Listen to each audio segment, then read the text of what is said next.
40 বছর পরে রজনীকান্ত এবং ঋত্বিক রোশন একই সিনেমাতে। সাম্প্রতিক নিউজটি ইন্ডিয়ার গণমাধ্যমে বেশ আলোচনায় এসেছে কিভাবে সম্ভব 40 বছর পরে একই স্ক্রিনে অভিনয় করার বিষয়। কারণ ঋত্বিক রোশনের বয়স এবং রজনীকান্তের বয়সের অনেকটাই পার্থক্য রয়েছে। তাহলে ঘটনা কি, চলুন জেনে আসি বিস্তারিত।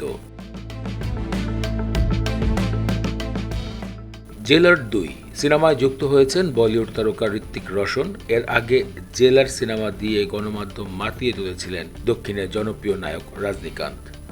সম্প্রতি গণমাধ্যমে নিশ্চিত করা হয়েছে জেলার 2 সিনেমাতে অতিথি ক্যামিও চরিত্রে অভিনয় করবেন ঋত্বিক রোশন।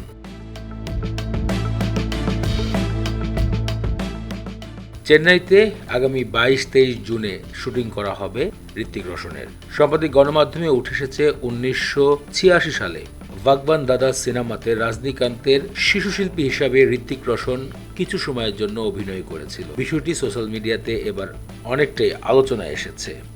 সম্প্রতি জানা গিয়েছে 40 বছর পরে একই স্ক্রিনে দেখা যাবে ঋত্বিক রোশন এবং রজনীকান্তকে। বিষয়টি নিয়ে বেশ আনন্দ প্রকাশ করেছেন বলিউডের হ্যান্ডসাম গাই ঋত্বিক রোশন।